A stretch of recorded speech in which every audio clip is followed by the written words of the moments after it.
Welcome to Rune Soup, a podcast about magic, culture and the paranormal, coming to you from sunny West London. My name is Gordon and I shall be your host. Enjoy.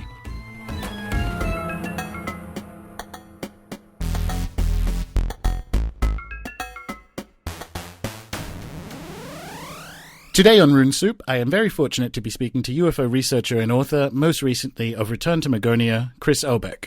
If this is your first encounter with the podcast, you can always find the show notes and a whole lot more at runesoup.com. But now, on with the discussion. Chris, thank you for your time. Hi. Hello. How are you? I'm well. And yourself? Pretty well. Here I am in Spain, where the weather's just getting a little bit more grotty, but it's been fine. That's London calling for you. It must be that.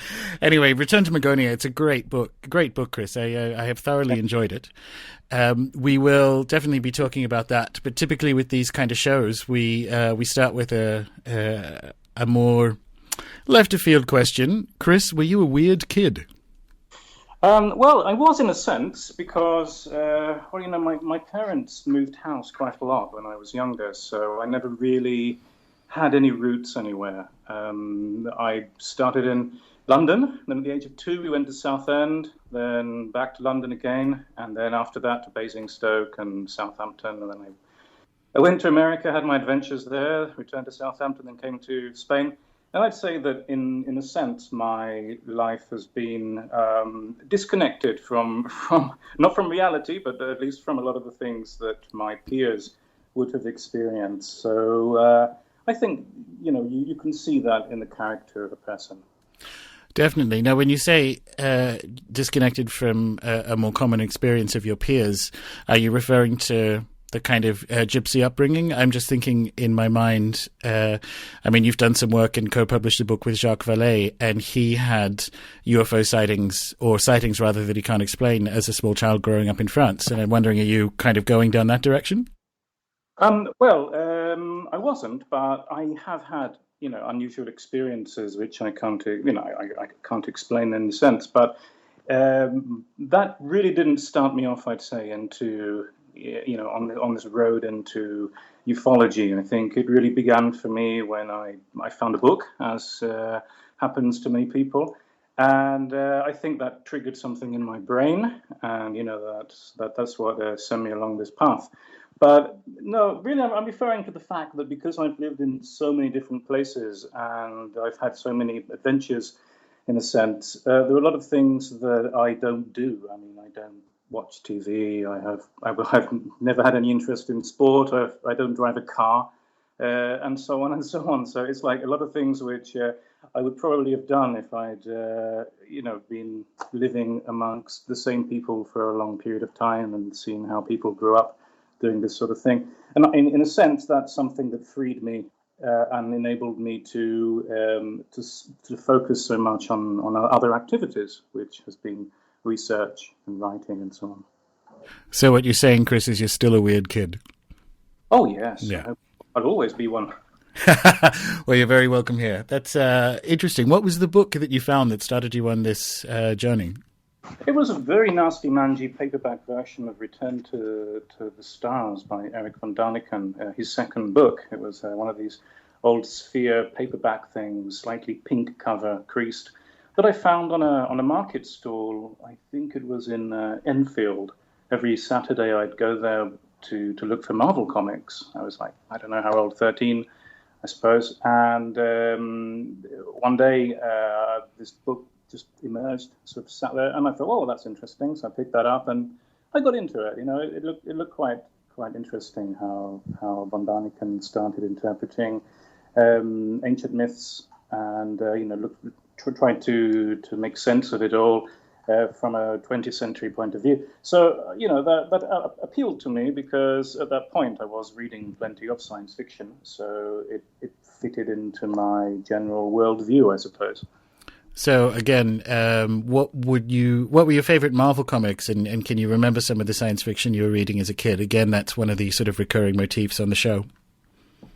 Yeah, well, I'd say that from the age of 8, when I lived in Enfield with my parents had a sweet shop, a newsagent, and they'd receive all of the Marvel and DC comics. I wouldn't read DC, of course. I'd only go for the quality stuff, the Avengers and so on. Yeah, I was very interested in the Avengers and Spider-Man and all this kind of thing. And I had a huge collection of comics, which included a copy of Avengers #2, which a man sold me in Reading one day. I was about 13 or 14.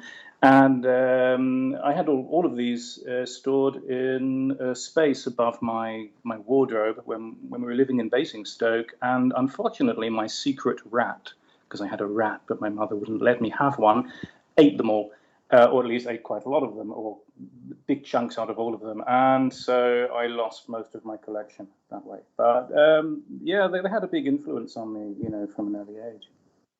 And in terms of science fiction, what sort of novels were you looking at? I wasn't really into science fiction novels at that time. I was more into comics than into books. In fact, I don't read novels today either. It's something which I don't really have time for. I have so many other non-fiction books to read and to write that I don't find the time. Yeah, the eternal challenge. But then again, if you grew up, well, if your parents are running a news agency, you kind of get to mainline the good stuff on a weekly basis. So, novels might look less interesting at that point. Yeah, something like that. And, if I hadn't got into von Daniken and all of that, I expect that I would have become an avid reader of science fiction of some kind, because, my mind at least was taking me in that direction. I was quite curious about the universe and so on. So yeah, it would have been something I'd have done. I think that a lot of people who get into paranormal fields, the supernatural and so on, at some point they have been interested in science fiction on the one hand and in UFOs and ancient astronauts on the other. A friend of mine, Jeff Kripal, wrote a book about how comics, superhero comics, have played a big part in the evolution of a lot of these folkloric themes and have influenced us sociologically, particularly in the field of the paranormal. Oh, very much so. A big fan of Jeff Kripal's work. In fact, the preceding guest, also called Chris Knowles, wrote a book called Our Gods West Spandex, which is in that kind of Kripal-esque vein. Mm-hmm, that's right. Yeah, it's an interesting topic to talk about. Yeah. Yeah. So, did you follow up von Daniken with more von Daniken? Yeah, unfortunately, I did. I used to spend quite a lot of time just reading, and it was about the same time that I got into other reading habits. I remember I was in my English class when I was about 15 years old, and the English teacher, Mr. Pitts, asked the class, what are we going to do in the summer? And everyone said, I'm going to the swimming pool, or I'm going, I don't know where, trekking or something. And I said, well, I've got about 32 books I want to read, and everyone laughed. And I wasn't known at all for being a studious kid, and people thought that was very strange. But I just got into all the Greek classics, and Roman and so on. I was reading Plato and Euripides and all the plays and things. And I used to spend, every evening reading the classics while my parents watched TV. And they never really understood what I was doing, reading so much. And so it was a period when all of these, these ideas of the ancient world started coming together for me. And it's just in that period, too, when you discover that von Daniken, well, you should discover that von Daniken's ideas don't really hold water once you get deeper into the subject of ancient astronauts. Then I joined the Ancient Astronaut Society around the same age, I'd say 14, 15, I don't know. And I was a member there for many years. And that way I began to write to other people working in the field, writers like Andrew Thomas and W. Raymond Drake, who lived in Sunderland. And we corresponded, and they had no idea I was only 15, 16, 17 years old. Interesting. So Does that mean, so when you talk about your American adventures, was that like a college-based thing? I mean, did you carry this interest through from the end of high school into tertiary education? Did you sort of leave it behind for a while? When I was 17, my parents expressed the desire that I stop studying and went to work. Uh, it's just their way of thinking, I suppose. And I didn't like that idea very much. So anyway, I got a job in Habitat in Southampton, just sort of putting furniture together and setting up rugs. And I saved money up there to buy a plane ticket to Minneapolis. And at the age of 18, I flew to Minneapolis and then got a Greyhound bus after that to San Francisco. So I could partly get away from my life, I suppose, and then also to meet authors working in the field. The first person I stayed with was a woman called Lana Corinne Cantrell. And she's not very well known, but she published a book called The Greatest Story Never Told, which is 1,030 pages. And it's a very strange book. I mean, now I look at it, so many years later, and almost like 30 years later, and I look back on it and I think, my God, how could this book at all have persuaded me to believe in any of this? But basically, it was saying that she'd studied the Mahabharata, the Ramayana, and other Mesopotamian texts independently from Zecharia Sitchin, and reached the conclusion that at some point in the ancient past, hundreds of millions of years ago, or at some time she couldn't really determine, we all had green skin, pointy ears, and we're all quite different in a sense. And she was pro health food and anti everything, anti lactose, anti yeast, anti sex, anti menstruation, which is curious, and other things like that. And in any case, I found it interesting how she blended so much mythology together to reach these conclusions, and we became good friends, and that's why I went to visit her. Then after that, I got on a bus, and after about 4 days of travel, I ended up in San Francisco, where I spent 2 weeks on the sofa of a gentleman called Vaughan M. Green, whose books on the ancient Dogu the Dogon. The Dogu. I always get the two mixed up. The Dogu of Japan and their statuettes that he said looked like spacesuits with these big goggle eyes. And I'm sure that you've seen them in all these books. And he popularized this in the 1970s and 80s. And I spent a couple of weeks there with him. If he's still alive, he's very old now. He must be in his 80s, late 80s. And then I returned to Minneapolis, where my adventures continued. So it wasn't really as a part of an educational anything. It was, in a sense, to educate myself about the world and to meet the people I'd been writing to for such a long time. Yeah, well, in many ways, that's the best kind of education, and it's also what America's for. Yeah, that's right. And they, when I returned to Minneapolis and St. Paul's in Minnesota, I walked into a YMCA. I had very little money left, and I had about 5 weeks left on my visa.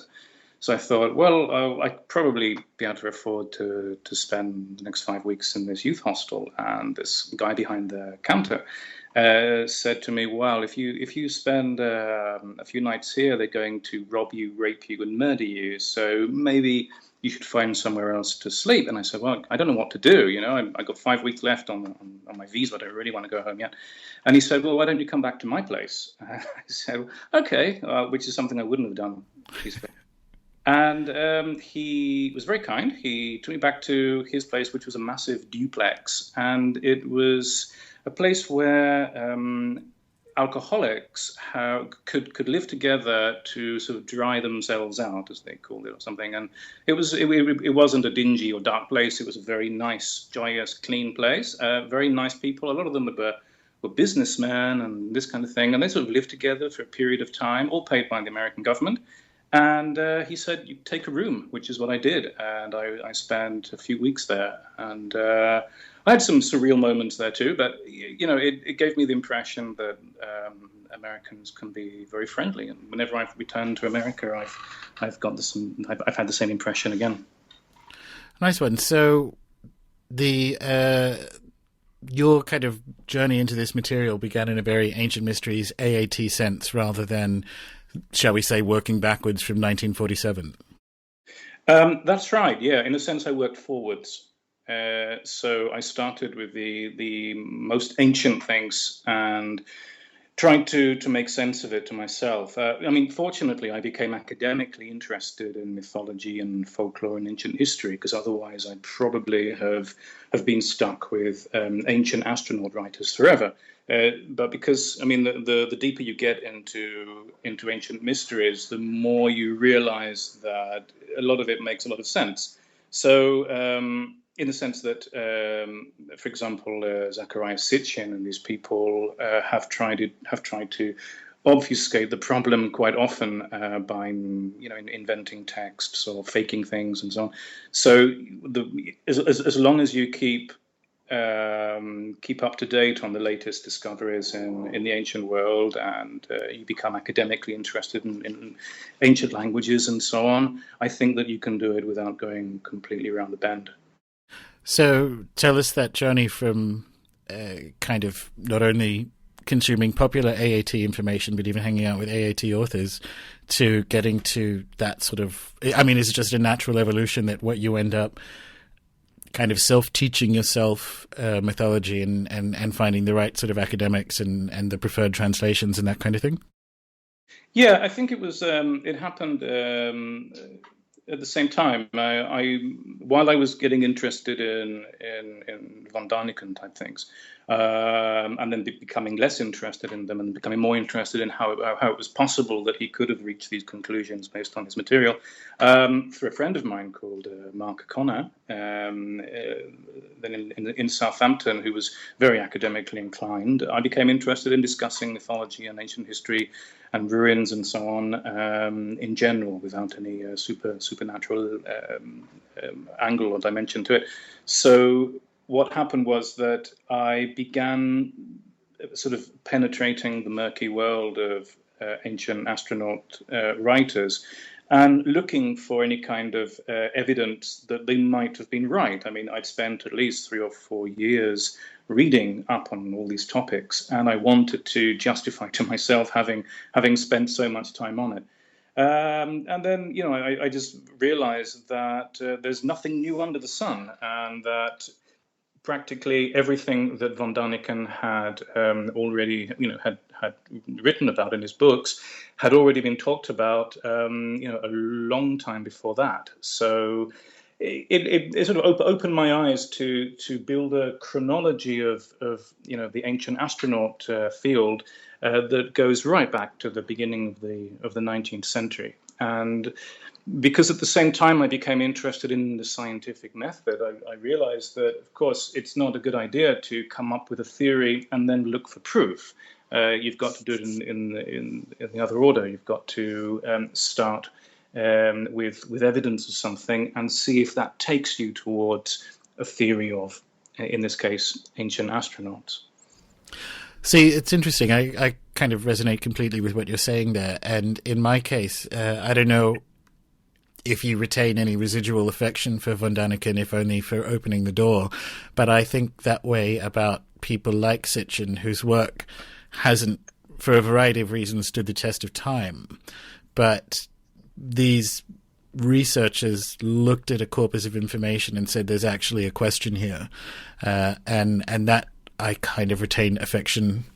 Rather than reading their books, I retain affection for them for the actual effort for asking that question in the first place. Because mine wasn't von Daniken, but I had a very similar ancient mysteries journey, going from the popular into more rigorous academic information. Because the question certainly remains. Unfortunately, they were potentially selling answers that were speculating well and truly beyond the data.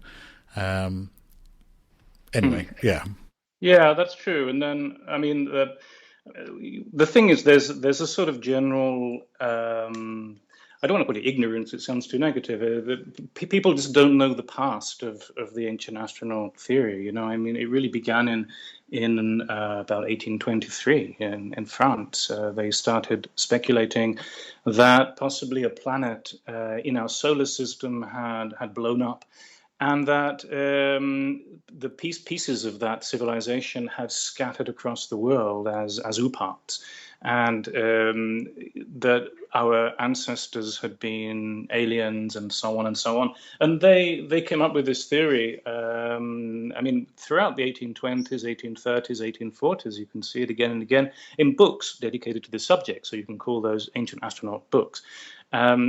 Practically always in French, and they just said that even the statues of Easter Island had been made by aliens. They'd fallen from the sky, and so on.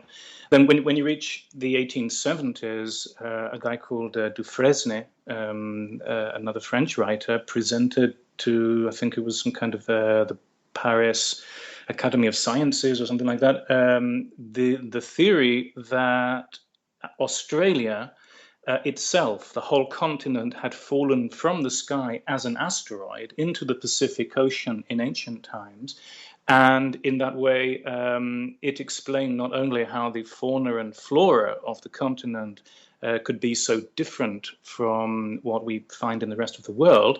It also meant that the inhabitants, the natives of Australia, the Aborigines, were too primitive to know what to do with their own continent, because they come from a much more primitive planet, and that because it had fallen into our territory, as it were, it was a matter of finders keepers.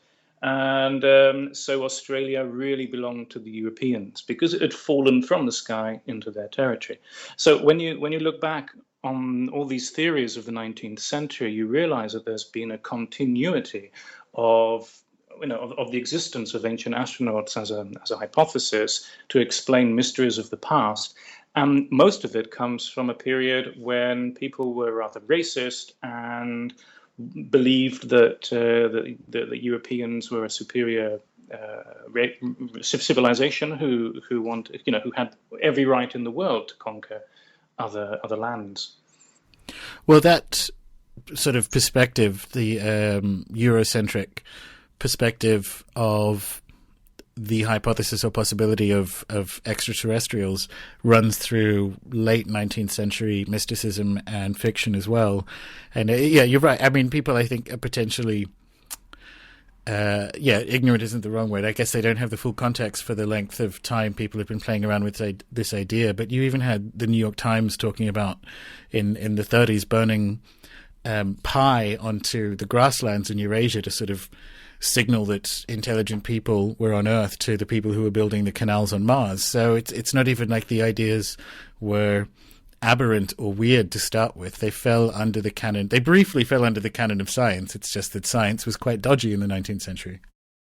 Yeah, that's true. But there's a difference between people on Earth trying to signal the Martians or the people on the moon with things drawn on the ground, which they certainly did do and plan to do all the time, and get bigger and bigger, or using a system of mirrors and lights and bonfires. There's a difference between that and the idea that we ourselves had descended from aliens from another planet. So, but these two ideas also coexist in the modern world, in which ufologists become equally excited about SETI and the discovery of new planets. Are they inhabited? Is it possible that we can colonize them, and so on? And at the same time, a lot of people are talking about maybe there are UFOs already here, and maybe our ancestors are also from UFOs. So all these ideas coexist, and not very logically most of the time. And then I have a parallel study which I want to publish this year. I've had different opportunities to finish it, even recently, but it's as the digital archives of the world open their doors to us, there's just so much new material, and it seems to be never ending. But I started looking at the first reports of artificial objects that had allegedly fallen from the sky and had come from extraterrestrial civilizations, not just people who said, we don't know what this is, and we today think, oh, maybe it was ufological, but people who early in the 19th century said, this is a piece of a spaceship or of a civilization on another planet. And what I've done with that is to trace the evolution of a belief in extraterrestrial visitors and UFOs. And it really goes from around 1847, coincidentally, like 1947, and it goes up to just before 1947 itself. So there are some fascinating stories that still haven't seen the light of day, and I've got them all. I've written 100,000 words on this, and I just need to finish other projects to be able to publish this. It's a fascinating subject, though. So you're saying something fell to the ground in 1847? Yeah, it started. That's the earliest case that you can find. In that case, it was a bust. It was a human bust, a black thing, that had fallen as a meteorite and left a crater in Arkansas, in a place called Forest Hill. And I spent about a year working with a colleague of mine, Kay Massingill, who we mention in books and things quite a lot, on getting the original sources, contacting people in the area, universities, libraries, and so on, to see if we could find out whether it was true or not, whether actually something fell. Because curiously, the actual case itself, minus the fact that it looked like a human bust, later entered meteorite catalogues, and you can still find it online today in official meteorite catalogues that just mention meteorites of the past, but they just skipped over the fact that it looked like a human bust. And basically, we've reached the conclusion that there was no village at that time that had the sort of the circumstances described in the report, which means that it probably never happened. But then immediately after that, in the 1850s, there are more reports of meteorites that fell. I mean, they called them meteorites. They didn't know what to call them. We don't either. Sort of blocks of things covered in hieroglyphics, or which were hollow on the inside, contained manuscripts, tools, a fish with a hook in its mouth, a mummy, and so on and so on. And you find this throughout the 19th century. It's just a continuity of cases, 1840s, 1850s, 1860s. It becomes very interesting until you reach the 1880s, when they're really telling wild stories about, like in Russia, there's a story about all these large rocks or something that was falling from the sky, creating such a loud noise that they thought the nihilists were attacking and killing people when they were coming down. And they opened them up and they found mummified aliens inside. And that was in Russia. So it's just a continuity of stories throughout the 19th century, and then into the 20th century, all the way up to Roswell, and then all the way to today too. So the thing is, it's such a lot of information that it's taking a while to organize. It sounds absolutely fascinating, though. And do you think there was something about people in the 19th century that predisposed them to hoaxes and bearded ladies and things? Was it just that they didn't have television? Because I'll tell you what, Return to Magonia, which I thoroughly enjoyed, is extremely rigorous in the cases that it examines, and in some cases almost, not almost too rigorous, if such a thing exists, but you're more difficult to convince than I am. The level of kind of background information and is astonishing. And when you look at the 19th century, some of them will certainly fall into that I have no explanation for this. But a lot of them, I mean, they were building giants out of cow bones and all kinds of stuff. It just seemed to be, especially the second half of it, behaviorally a time for pretending things existed that didn't. Well, it hasn't really changed then, has it? Very much. I mean, since then, we still do exactly the same thing. But what happened in the 19th century, it all makes logical sense. The thing is, at the beginning of the 19th century, people did already speculate about a plurality of inhabited worlds. We can find speculation of that kind among theologians, philosophers, poets, Erasmus Darwin, and so on. They all wrote about the possibility that the universe was full of inhabited planets. It's an idea that it sort of initiated perhaps among the atomists of ancient Greece, who said that because atoms are everywhere and they seem to swirl into and form similar patterns, that because it's an infinite universe, then it's very likely, or incredibly likely, that there are other parts of the universe with people in it. And then this idea died out quite quickly, and then it was it was replaced by other models of the universe and so on. But the thing is, in the 19th century, what happened was that they realized that meteorites were real first, the end of the 18th century. And then it wasn't until the 19th century that they started saying, well, they probably came from another planet, or they came from somewhere out in space. And this opened up a whole new world of speculation, because before then there weren't any UFO accounts which might have, which they might have considered to have an extraterrestrial explanation. But after they realized that meteorites were coming here from other parts of the universe, they started saying, well, maybe other things also come here from other planets. So that is when they started inventing stories as fiction. There's plenty of fiction at that time. I mean, there was also fiction in the 18th century, but nothing in newspapers. Because there's a difference between a fictional account published as a novel and something which is published with the possibility that it's true. I mean, in the American newspapers, particularly at the beginning of the 19th century, they didn't care very much whether readers thought that something was true or not. And there are so many stories. It's a kind of semi-fiction, semi-real state, which most educated people took it with a pinch of salt, but others didn't. And they started talking about visitors and objects from other worlds, and what they normally did was to say that a spaceship or something has crashed in a field, and they gave exactly the location, the name of the owner of the field, and so on and so on.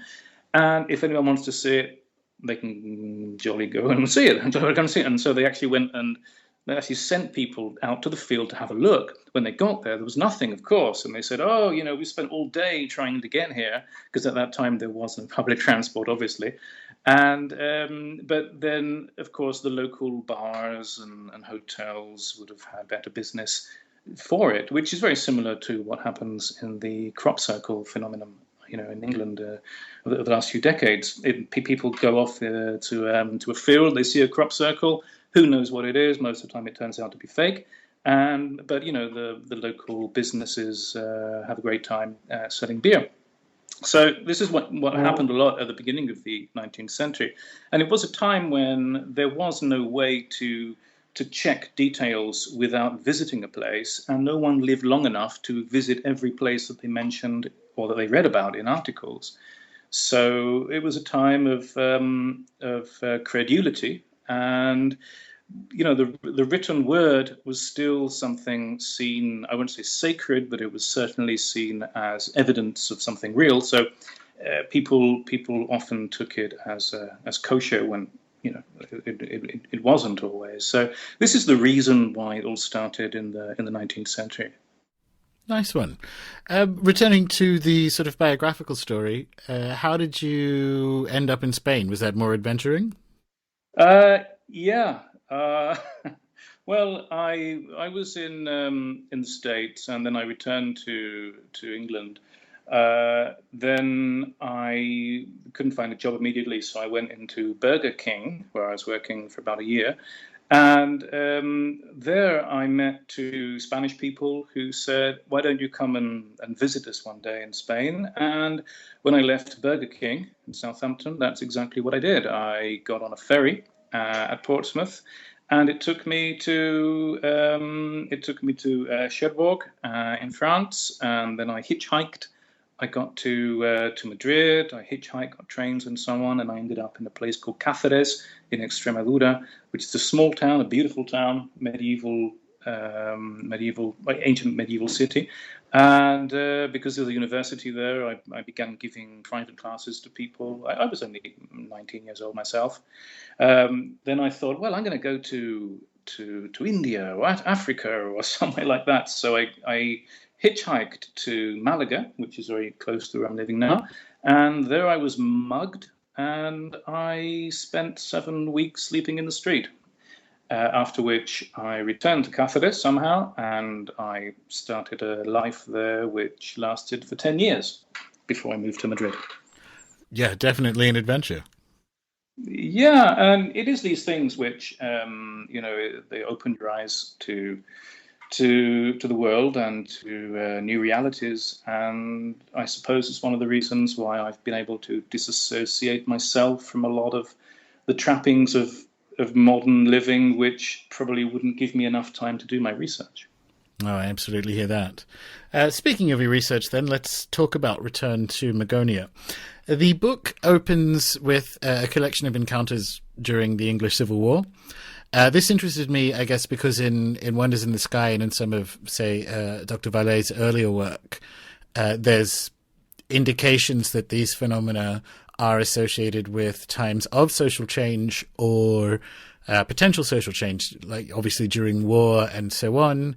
But there are other ones that I think, for the accounts that remain inexplicable, there are other incidents that I would put in a similar category, such as the Fatima instruction to bring Russia back into the Mother Church. There seems to be something odd about these phenomena and their almost association with imperialism. And I'm just wondering if, in your head, I mean, we'll talk about some of the accounts, but in your head, do you think this kind of leads us down the control mechanism hypothesis that Jacques Vallée mentioned a few decades ago? No, I don't. Really, when we look at things, I mean, in the book, in the first chapter, we talk about the Mirabilis Annus, which is a book which was published in the 1660s, and it was 3 volumes, and it just covered a few years. And we know that a lot of the witness testimonies must have been fake. We know the reason it was published at the time. I mean, it was when people used accounts of strange events to show that God supported their particular war or cause. And so we know that a lot of this isn't true. So looking at it, what we wanted to do was to find out to what extent, some of it might be true, particularly when we're looking at UFO phenomena. I mean, there's 146 UFO cases, or at least things that happened in the sky in these 3 volumes. So, but we can see that when they mention religious interpretations, when, for example, they said there was a cathedral flying overhead and so on, I mean, we can see the reason why they did this. It was all because they wanted to show that God was on their side and supported them religiously. So I don't think that there's any reason to conclude that there's a control mechanism there. It's more like how humans have always interpreted things that they don't understand or have invented them. I mean, what we try to do in the book is to show that not all of the cases were invented, because, by using a digital planetarium like the Stellarium, we're able to plot the position of the stars, the planets, the sun and the moon and so on, and we can prove that a lot of these cases were real. But then the interpretation given to them at the time was definitely a thing of that period. We can't take that out of context. So, it's easy to reach the conclusion that they were looking at us as guardians of the human race, or I don't know, studying us in some way or protecting us. But I think that's just, that kind of interpretation is exactly what people were doing in the 17th century. They were just trying to place this kind of phenomenon into a worldview that made sense to them. So I get the impression from reading the book, you don't seem particularly enamored with the idea that the phenomena or phenomenon changes over time. much, as in that you mentioned towards the end, that kind of classic, contemporary ufological interpretation that these phenomena change to match the society that they're encountering or engaging with. I think the problem is that people think about the word, about phenomena with a capital P, as if it's rather a phenomenon which has different manifestations and which changes over time as and sort of cradles humanity, doesn't want to shock us too much. I don't know. I see where you're going. Gotcha. Yeah. Okay. But I mean, I don't believe in this because we can see in every other, the thing is, most people who are interested in UFOs only look at ancient history and folklore to understand UFOs. They don't look at other areas of folklore or other belief systems of the period. And if you look at them all as a whole, you realize that it all changes over time. I mean, everything, superstitions, religious beliefs, practices and customs, they all change over time, whether it's legends about the Eucharist or whether it's legends about animals that you see in the forest or, parts of the human body. It all changes. So to reach the conclusion that it's the UFO phenomenon that's mutated deliberately to reflect our cultural values or our expectations is to turn a blind eye to the whole of the rest of everything else that people believed in or documented. And I don't think that UFOs were responsible for our evolving sense of the body or how we interpret animal relationships, or I don't think UFOs had much to do with our culinary habits. But all of these things have evolved at the same time. So, I see no reason to believe that there's a control system there.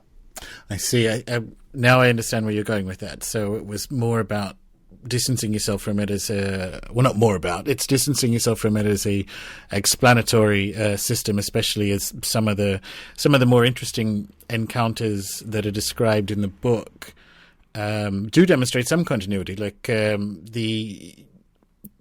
you go through examples of sources that may not be open and shut, and I found that whole kind of chapter fascinating about where that term came from prior to, a certain pilot.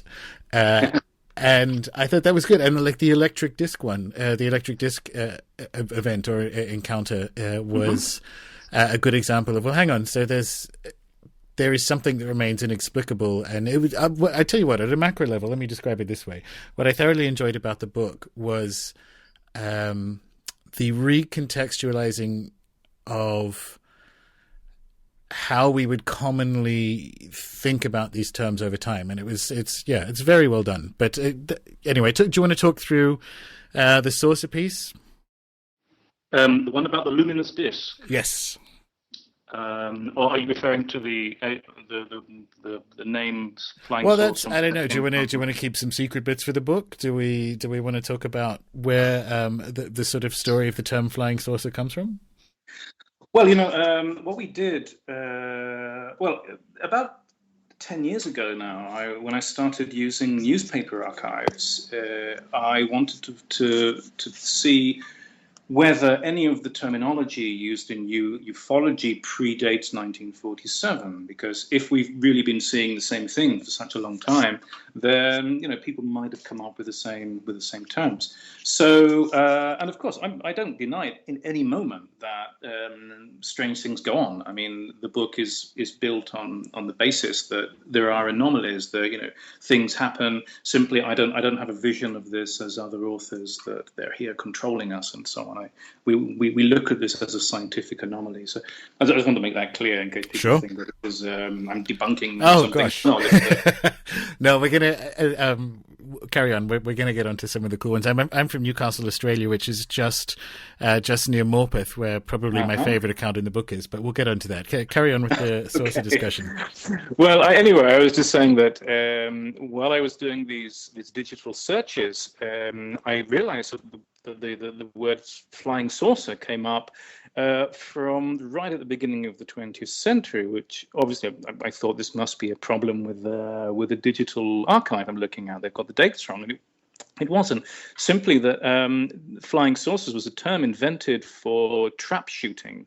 Right at the start of the 20th century, trap shooting, when they throw these discs, these clay discs or clay pigeons into the air, and they fire at them, to blow them up as a sport. It was the national sport in America for a very long time. I mean, these days people just think of baseball, but trap shooting was very important. So the expression flying saucer emerges in newspapers from right at the beginning of the 20th century, all the way up to 1946, when, of course, it metamorphoses. It becomes synonymous with, we don't know what it is, but it's round and it's flying in the sky. Because at the beginning, no one really associated flying saucers with extraterrestrials. It wasn't the main hypothesis, the Kenneth Arnold flying saucer. So what I established was that the term flying saucer pre-existed Kenneth Arnold himself, and it was used very, very commonly. So what this means is that when the term became popular to describe UFOs from 1947 onwards, it was a term that people had already learned. They'd already grown up with it. Their grandparents had probably heard it before. And so it became something very easy to say. It just sort of rolled off the tongue.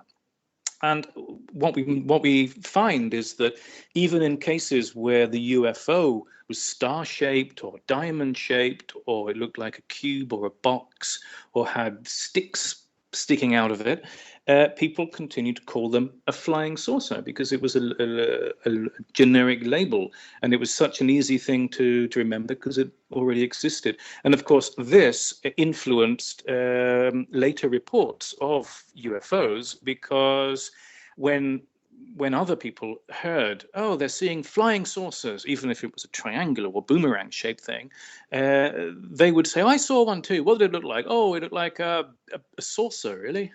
So the whole idea of flying saucers comes from that. I'm not saying that anomalies that look like saucers have never existed, but its immense popularity, the actual shape of a sort of a round, flat thing, owes very much to the pre-existence of the term and how quickly it became popular. It's also, it strikes me, just kind of coming back to the phenomena changing over time, lazy hypothesis. This is quite important information because a big piece of the changing over time phenomena is that we kind of went from airships to flying saucers to triangles over the last 120 years. And you're correct. And it was a fascinating read to see that the term flying saucer can be appended to different shapes regardless of what they are, because it was a term people were familiar with. And I'm not exactly a clay shooter. I've been a couple of times. I'm terrible. I have terrible aim, but I've been there and watched, and I can understand why, if you were describing it or if you're a newspaper journalist, you would go with that as a term, because it just this thing that arcs across the sky, that's the approximate shape of something you would have seen further away. It was really eye-opening to kind of encounter that in the book. Well, yeah, and it's also interesting and ironic that it was in January 1944 that a newspaper called the Cosmos Monitor of Montana, and other newspapers, that's just the one that we used in the book, started an article called Flying Saucers and Knocking Axis Airplanes Out of the Sky. I mean, that was in 1944. And, if you saw that today, you'd say, oh, my God, the aliens are here. This is Independence Day movie all over again. But what it was that trap shooting had become, it was adopted by the American military by a man called General Henry H. Arnold as a way to train gunners to shoot down enemy aircraft. So they started the flying saucer program in 1944, and it was reported in all the different newspapers using the term flying saucer, and it was started by a man called Arnold, and no one would have imagined that 3 years later people would have associated a completely different Arnold with a completely different set of flying saucers. It just shows how quickly too things can change in human culture, and how short human memory is. Because although, even though this article about the military using flying saucers to shoot down or to practice shooting down enemy aircraft had been published all across the continent, nobody ever made a remark. Oh, well, that's amazing, because now a Kenneth Arnold's talking about flying saucers over Mount Rainier. So it just shows how human memory is so short, in this sense. But also, I'm going to say, when I read through that, which I loved, if you add those two incidents together, the combination of those incidents becomes an anomaly in that weird kind of Melchizedek in the taxi thing that Dr. Vallée had happen, where you go, well, that's a bit random, that flying saucers knocking planes out of the sky, Arnold, and then we have Arnold flying saucers plane, and it's just you put them together and go, that is a very low probability combination, which I thought was just kind of odd and enigmatic rather than enigmatic. I'm going to stick with that. Yeah, it's true. There's a lot of synchronicity. Well, while we were researching this, Martin and I were, I'd better mention Martin Schoff is the co-author of Return to Magonia, and without whom none of it would have been possible, because he has such an amazing scientific mind that we've complemented each other very, very well in making this book. While we were doing the research, he commented certain synchronicities that he'd noticed, and I was noticing the same kind of thing. Maybe we were working on some completely obscure Japanese case, I don't know, some kind of lightning ball or something, or ball of fire that floated around. And at that exact moment, my colleague Kay in Mississippi sent to me an image that she'd found of that exact thing from some ancient magazine or something, which, there were a lot of coincidences, and I don't know whether it means anything at all, but the coincidence of Arnold and his sources and Arnold and his sources is certainly one to bear in mind as an example. I think you're right. That I think they mean something in aggregate. I don't think you can interpret individual coincidings of events, but it kind of is it's kind of something that happens when you go down this sort of research road. Did you find the same thing with book number one? To be clear, Wonders in the Sky is a separate book with a separate co-author, but did you find a similar thing if you're kind of working with a co-author across space like that? Well, it was a little bit different, the first one, but mainly because it was just such a huge amount of information. In this book, we mention, in Return to Magonia, we mention, I think it's 163 separate cases, but we don't go into detail in all of them. Really, we concentrate on about 21 or 22 cases in all. But in Wonders in the Sky, we go into, well, we didn't go into detail in every one, but it was 500 cases in that book, plus literally thousands of cases which we had to discard because they weren't good enough. So I would say that if synchronicities hadn't occurred while doing the first book, it would have been very strange, because it was such a huge amount of information that we were trying to process at the same time.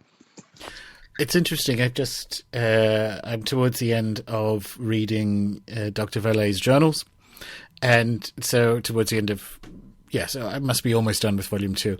And a number of times through them, he keeps saying, "Oh, if only we had." They briefly had the Invisible College, but if only we had a collection of researchers and a database that takes into account historic incidents as well. And it seems like that's kind of coming true.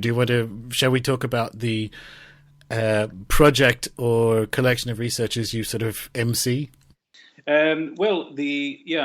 in the year 2003, I started a research group with another fellow called Rod Brock, who's no longer a member, I think, or he's not working in the field anymore, called Magonia Exchange. And it developed from the fact that because at the beginning of the 2000s, so many universities were digitalizing their libraries and their newspaper and magazine collections and so on, and making this available to people, that I thought it's time we started using this as our number one resource.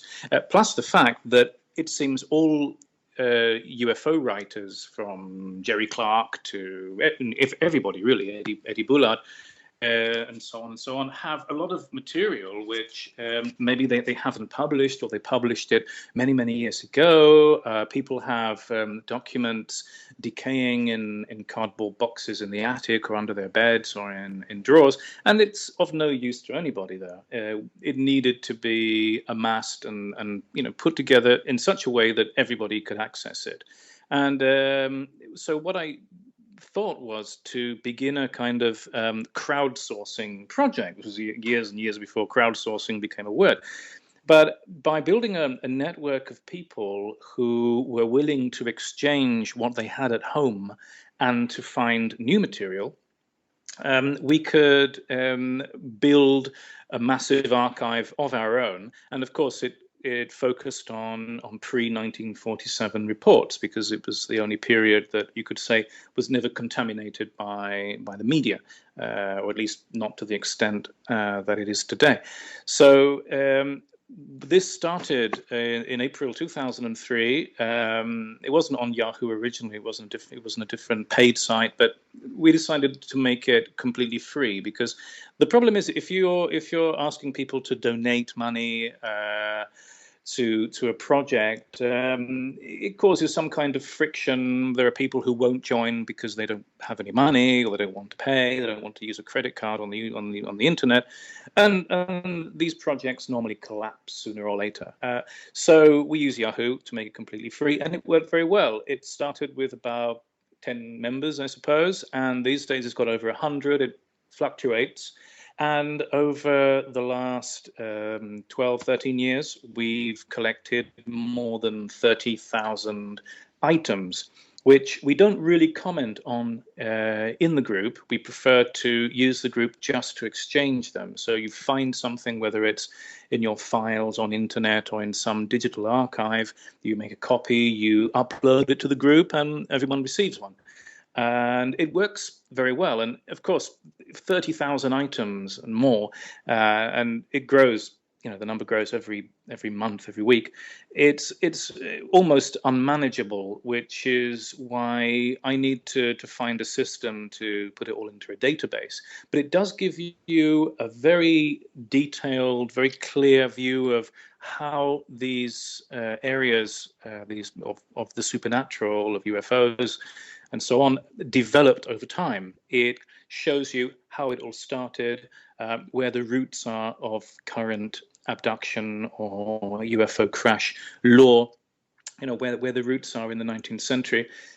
And it's been a very successful project. I'm just looking for a way to take it to the next level now, which will have to be to perform a lot of analysis on all of these articles. But it's something which I'm proud of having started. We have fantastic contributors in the group, and last year in May in Madrid, I had a conference there, which was the first time that I brought together as many members of the group as possible to present this kind of information about the history of ufology to an audience.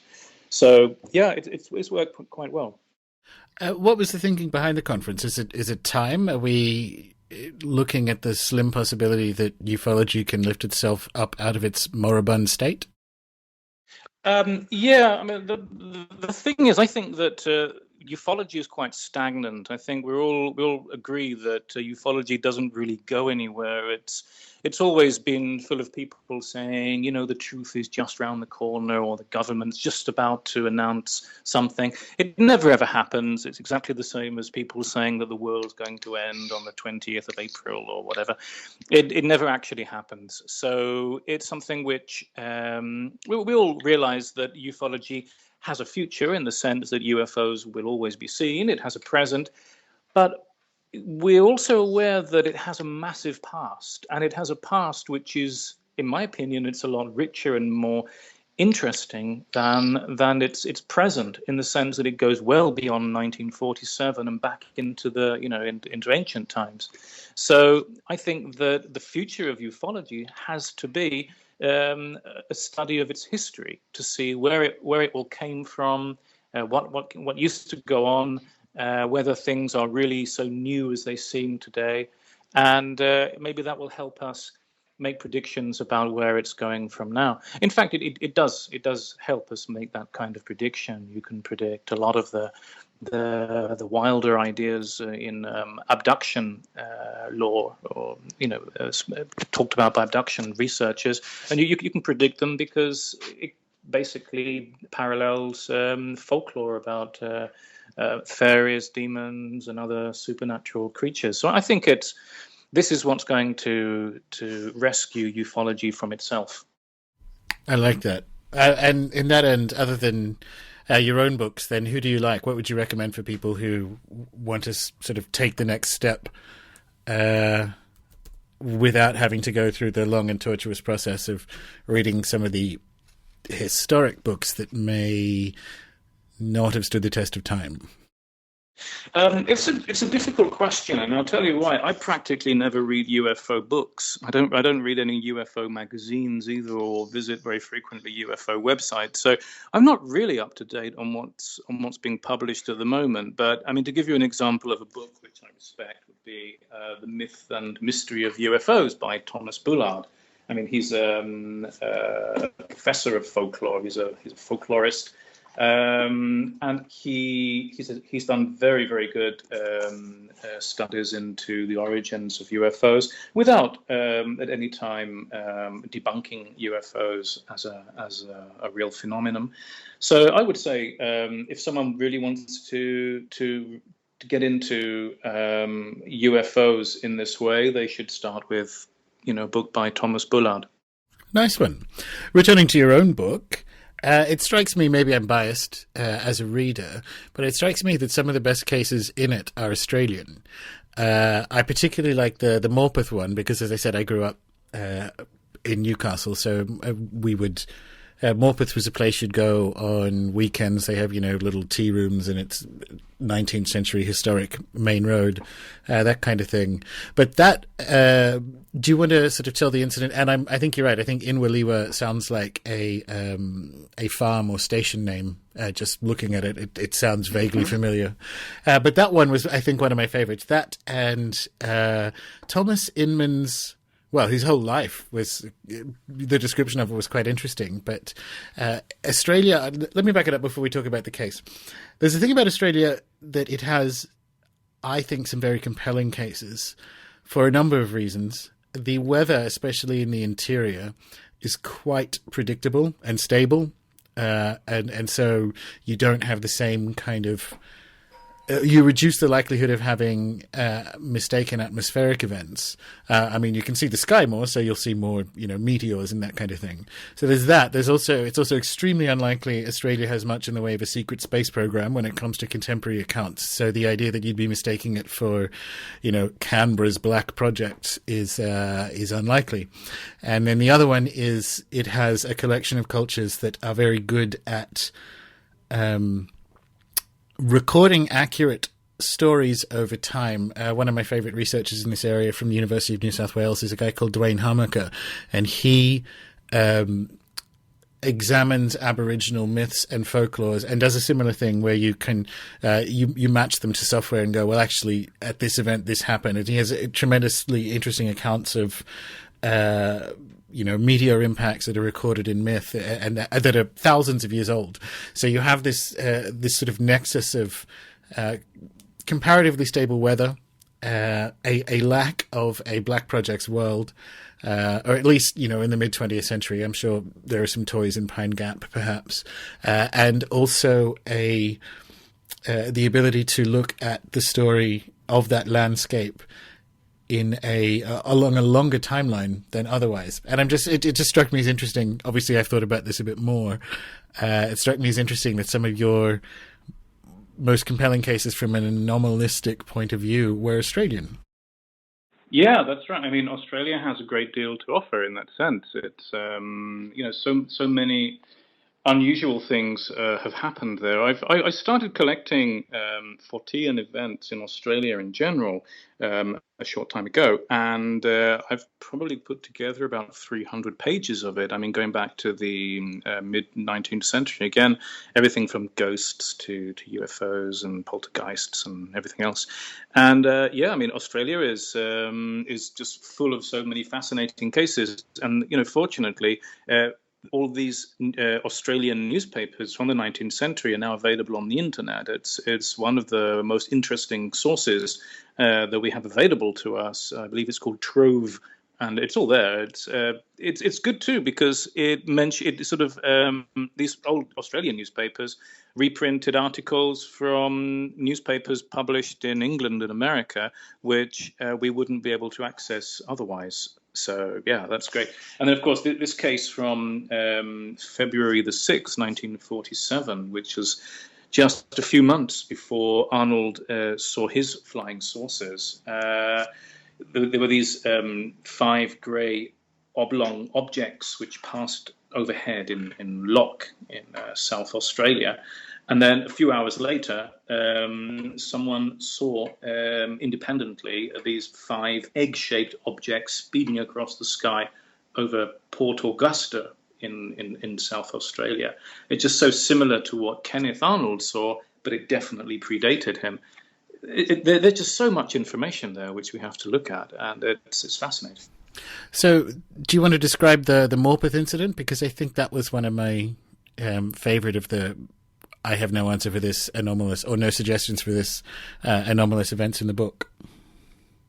Yeah, well, this is in chapter 11, and we're talking about a dark meteor, which is something which isn't very normal. I mean, meteors are bright; they're self-luminous objects. To see a dark meteor in the sky normally means it's not actually a meteor at all.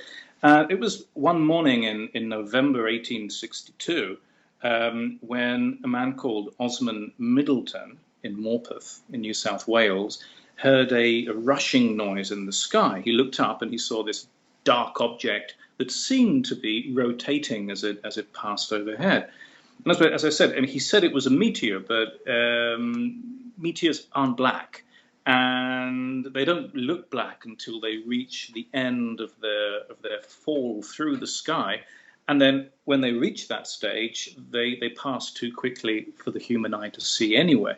So we looked into this case, hoping that we'd find evidence of airship activity going on, maybe people experimenting with rudimentary, I don't know, some kind of... Because it was a period when engineers like to experiment with new toys and kites and things, trying to revolutionize world transport. But we couldn't find anything happening in Australia in 1862. Because the witness said that the weather was calm, we couldn't come up with any kind of meteorological explanation. So, what did he see? At that time, nobody invented stories of flying saucers because it wasn't, not in this way. It wasn't something that people wanted to read. It didn't impress anybody. No one related it to aliens. It didn't make anyone feel especially special by coming out and saying they'd seen a UFO in the sky. So he definitely saw something. Was it a balloon? Was it a dust whirl or debris?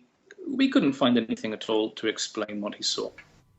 I think you're right that we need to keep a question mark around it because, Morpeth is a conservative town now, but the sheer level of oppressive conformism that you would find in mid to late 19th century regional Australia, no one would say this unless they thought, one, unless they were telling the truth, but two, unless they thought there was some particular reason for it, like other people or the local vicar needs to know, because it's just culturally not somewhere that you find people standing out.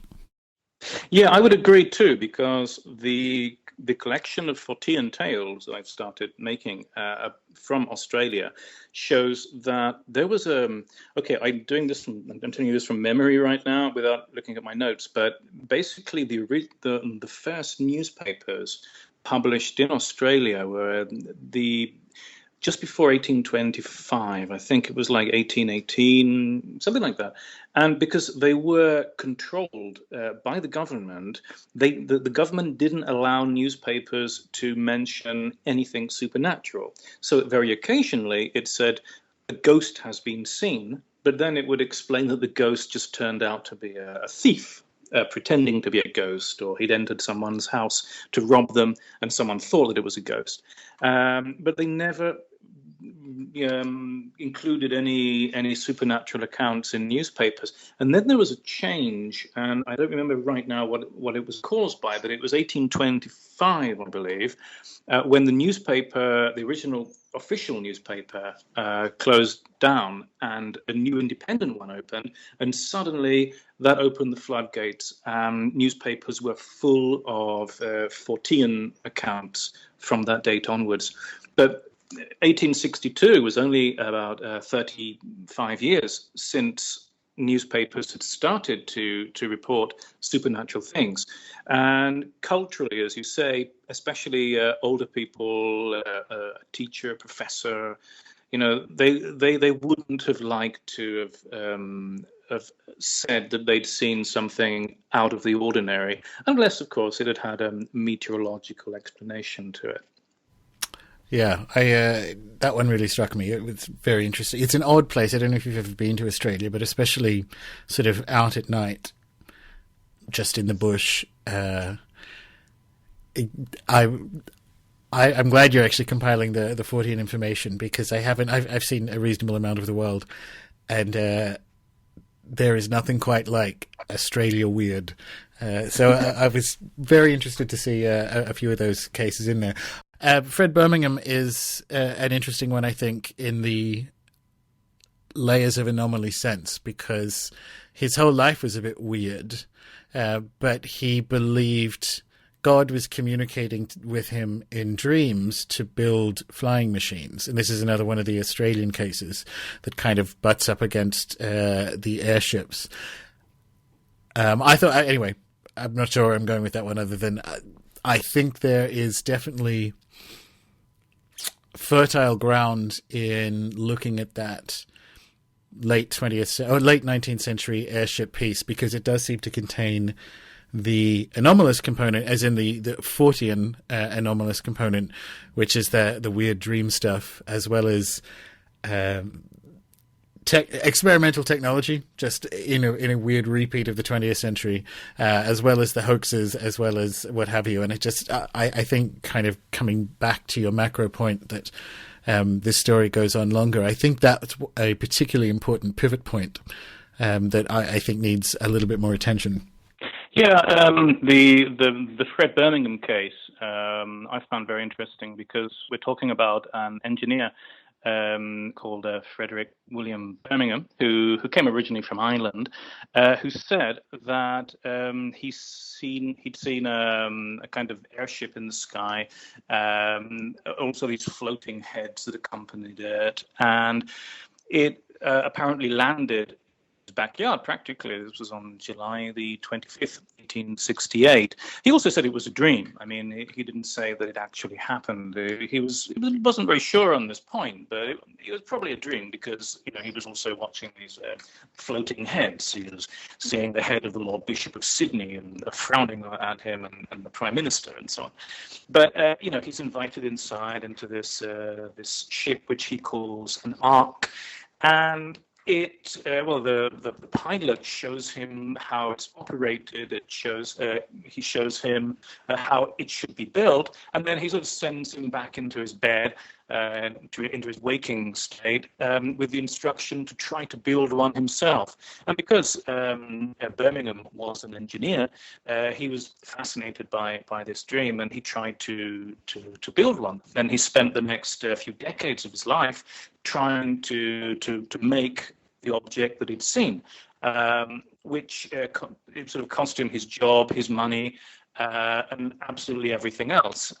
He lost his job, and he thought that it was a conspiracy. He believed that Queen Victoria had sent the instruction to fire him from his position with the government in Parramatta, because she was worried that if he did design a flying machine, that the blueprints would fall into enemy hands. So this is one of the first ever conspiracy theories in a sense. But it all does fit in very well to the spiritualist worldview at that point, which was that the spirits of dead inventors and scientists and philosophers trying to help the human race by sending us information about science, the universe, and everything, so that we could use that information to develop new technology and improve our civilization here. The idea really is to imagine a world of ghosts on another plane of existence, where they're flying around in their little flying ships and using all kinds of Star Trek type technology. So he did experiments to try to replicate what he'd seen, and it was all connected to this idea that he thought he'd been chosen by the spirits. He'd become a medium in a sense. And as I said, I mean, he lost his job, he lost his money, and ended up dying alone and forgotten in an asylum in South Wales. And he wrote all of this into a memorandum book, which unfortunately doesn't exist anymore. But Bill Chalker years ago kindly sent me a copy, and there it is. And I published an article about Birmingham just 2 years ago, I think, and there I demonstrate that this memorandum book was real. So it wasn't just invented by some UFO writer in the 1950s or 60s, which was an alternative theory. So yeah, it's interesting how Fred Birmingham managed to be inspired by a ghost to create an airship. And this really, it's practically at the beginning of the airship waves of the 19th century. And there's something, I mean, he destroyed his life over this and spent decades on it. So even if it was part of a type of seeing the world that was fashionable amongst, weirdos in the mid to late 18th or 19th century, the event that he wasn't sure was a dream or real, and then the compulsion that sort of chases him through decades, is very almost Close Encounters of the Third Kind. Like, for me, the anomaly sits there. As I'm sure you're aware and will be in the database, the experiences of these events, very often like near-death experiences, can be quote unquote explained away by people who have them, or who haven't had them. But the people who have encountered them have that sort of I know what I saw conviction that whatever it was, it had a reality to it. And I kind of discern that in the sort of the last in the last couple of decades of Fred Birmingham's life. Whatever happened to him, he was quite sure about. Would that be fair, do you think? Yeah, and he wasn't the only one. Many other people had very similar experiences. I've got about 4 cases or 5 cases now of people who said that the spirits were showing them how to build a flying machine. And they're all from approximately the same period. So he wasn't the only one with these strong convictions that he had a mission in life, and this was to build the world's first flying machine, and that the blueprints came from another dimension. No, and he wasn't the last either. I mean, that kind of thing was very popular amongst people who not necessarily should have known better, but people in throughout the 20th century who had involvement with the shadow state and so on during the Cold War. I mean, you have the incident of the Nine in the mid 20th century, where very wealthy American blue blood families and the inventor of the Bell helicopter are having this seance communicating with Egyptian gods, and it seems to run alongside these phenomena in an enigmatic way, and I would actually argue goes all the way back as well. This is kind of where let's close it out with, for me anyway, pinning some AAT colors to the wall. I think a model where whatever the reality of these phenomena are, interacting with human consciousness and potentially transmitting information, suits or is a good match for some of the, say, for instance, redundant astronomical complexity you find in earlier civilizations, rather than the Sumerian gods being spacemen coming to mine gold to save their atmosphere. The question marks around some of the astronomical knowledge they have, I think, is better interpreted in a more Fred Birmingham line. Yeah, that's true. The thing is, I mean, I've looked into a lot of these claims that there was advanced astronomical knowledge among tribes, primitive tribes, or ancient peoples, and I've sort of come up empty. I haven't really found any evidence that ancient peoples or primitive societies really did have advanced astronomical knowledge. I mean, most of what's been written about the Dogon of Mali has been demonstrated to be a little bit false, because it was based on this book called The Pale Fox by a couple of French anthropologists, which turned out not to be really true. And that, from there on, the whole of the hypothesis that the Dogon received visits from extraterrestrials sort of collapses. And then you look at the Sumerian Mesopotamian mythology as stated by Zacharias Sitchin, and then you actually look into the texts which he said he uses, and you discover that half of it he invented himself, or he translated in an extremely strange way.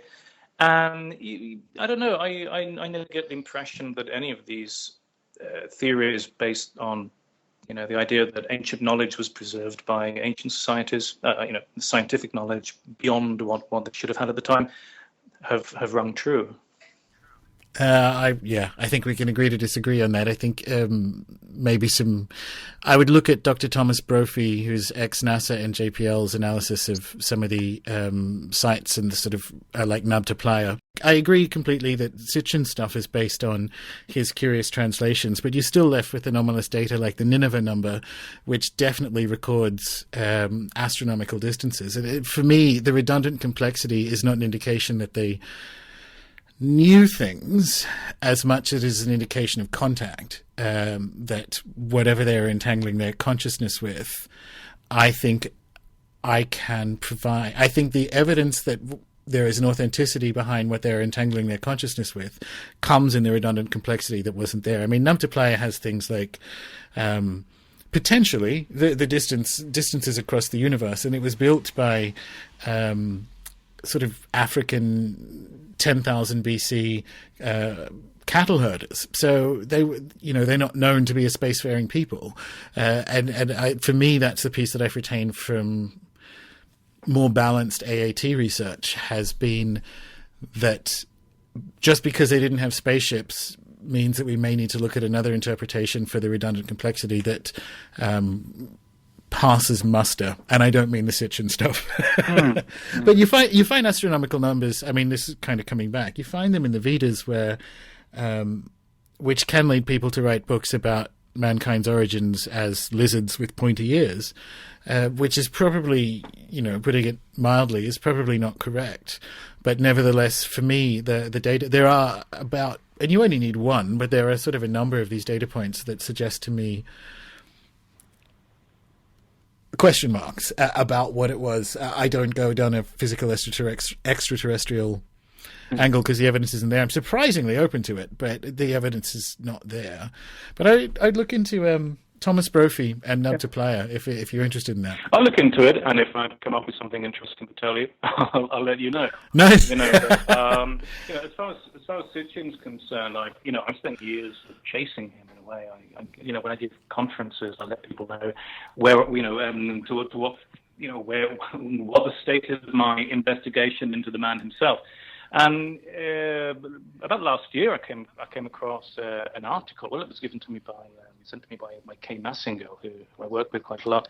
And it's interesting because it's from July the 8th, 1947, and it's as if they were speaking to a man who had exactly the same ideas as Zecharia Sitchin, but about 30 years before he actually published them, which is quite strange. I'm going to actually read to you what was published in 1947. Awesome. To see if it sort of, if you agree with me, it does sound a little bit like Sitchin. It says, blah, blah, blah, take the man who came to the Gazette to explain in calm and matter-of-fact manner that the flying discs were spaceships from the 10th planet. Others might be mystified by the swimming discs, but not he. His study of mythology, astronomy, history, and various other ologies and onomies has convinced him that a few inhabitants of the 10th planet, which he said is 485 billion miles from the Earth, are making a peaceful visit to our fair land. Why don't they land and shake hands? Because, says he, they're not sure of the reception they'd get. For the present, they're hiding in Arizona. He has it all figured out. In all seriousness, he declares that men from the 10th planet colonized this Earth 30,000 years ago, then returned home, and that we are descendants of those ancient visitors. Wow. So from his study of mythology, astronomy, and history, and so on, speaking about the 10th planet. And I contacted Sitchin's family because I thought, maybe this really was Zecharia Sitchin. I mean, he was in New York, and he arrived theoretically at the beginning of the 1950s. They told me that he arrived in 1952. So I went into these genealogical databases, and I can find tickets because they have everything these days. You have the registries of all of the visitors to the United States from other countries by ship of the early 50s and the late 1940s. And there I found him. I mean, I could show the family that there is evidence that he was in New York in 1950, and they didn't know that. And I mean, his name was slightly different then, but he changed that, and they acknowledged that it actually was him. And what I realized was that if Zecharia Sitchin said he reached the conclusions that he published in the 12th Planet, which I think was 1976, he said that he reached those after 30 years of study. Well, there was a guy in 1947 who had practically the same ideas, who probably only reached them at that, just at that time. It seems suspicious to me, but it also was in New York, whether they knew each other, whether this guy spoke to Sitchin, or whether it actually was Sitchin. That's something I haven't been able to determine. But, something else that I thought was interesting when I was doing this, I was looking at Sitchin's passport and all these other documents, and his official registration number was 226983. And I thought, well, I'm just going to put this into Google and see what comes up, because it's just such a random number. It could be a lottery number, practically. You're unlikely to find it very often. It just happens that 226983 was, according to Sitchin chronology, when Enki moves to Africa to supervise mining activities. Wow. What I mean is that a massive coincidence? Is that synchronicity, or what the hell is that? I don't know. Because if you look at the Sitchin chronology that you find on the internet, most of the dates are like 250,000. It says it was the interglacial period, then 249,000, the end of the Ice Age. But the only time he gets really specific about an actual year, the year 226,983, before the present age, That just happened to coincide with his registry number in his official document. I don't know what that means. That's fascinating. Yeah. So this guy who sort of fronted up to the newspaper in 1947, do they have a name for him, or was it just, someone wandered in and said, "This is my explanation for the flying saucers"? Someone wandered in. I'm still looking for more clues. That's very cool. I like the way your mind works, Chris. If I can find some more information on this, I'll definitely publish it. But I sent it to his family, to Sitchin's family, who still pump out the newsletter every now and again. And they didn't know what to make of it. But of course, they defended their grandfather or whatever, saying that it couldn't have been the same man. Wow. So. Well, on that note, that is a fascinating thing to end on. This is exactly why this kind of diligent sort of work and research needs to be done. And thank you once again for Return to Magonia. An excellent book. I highly recommend it to anyone out there. And yes, thank you very much, Chris. Where might people find you?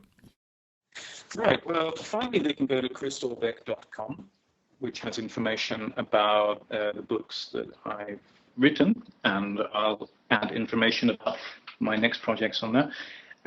They can find me on Facebook, or they can come to the Magonia Exchange website in Yahoo, which they can access very easily through my webpage, chrisaubeck.com, and they can join up if they want to. I mean, it doesn't cost any money, and we don't force people to spend all day looking for reports of strange things in ancient newspapers. But what we like to do is to build up our membership and to get people interested in exploring the past and finding new things to share. Or they can contact me by email if they want to, which is CAUBECK, my first initial plus my surname, @gmail.com. And there I am too. So I'm all over. And it'll be very, very interesting to hear from anybody who can add any historical cases to the mix. And, if anyone has any comments on the book, which is on Amazon, and soon it's going to come out as a digital copy too, because we couldn't find a way to make an ebook because it's just so full of illustrations. There's a limit to how many images you can put in a Kindle book, but we found a way, and that'll be coming out very soon too. So I'd be happy to hear from anyone who can help. Nice one. Thank you very much. So, as you can probably tell, this episode was recorded a bit over a month ago now. When I started the podcast, I had all these grand plans of going boy, girl, boy, girl, boy, girl. But it turns out I'm not actually the boss of other people's calendars, so that didn't really work. In fact, this is the third guest out of 11 with the name Chris. I could almost rename the show Gordon Talks to People Called Chris, which incidentally means if your name is Christine or Christina, you should probably get in touch. Anyway, the timing has accidentally worked out great because this episode is coming out around the same time that the paperback of Starships is being made available at scarletimprint.com. Now, I got a comment recently suggesting I should find some guests with a more explicitly nuts and bolts view of the phenomenon. And actually, I think I'll take that on board. The range of perspectives when you sort of do that is hugely useful. This week's guest hails from almost the opposite end of the spectrum, obviously, but that same reasoning applies. So get yourself a copy of Return to Magonia from Anomalous Books if you're interested in these sorts of subjects. It's definitely the most rigorously researched UFO book I have read in years and perhaps ever. It's one of the few unambiguous benefits of the digital age that there are people like Chris and the Magonia Exchange out there doing serious research off their own bat. As for this show, you know the drill by now. If you like it, please do subscribe in iTunes, Stitcher, Pocket Casts, or on YouTube. Drop me a note on the blog, runesoup.com, or at the Facebook page, or message me on Twitter where I am Gordon, Gordon_White, WHITE. Until next time.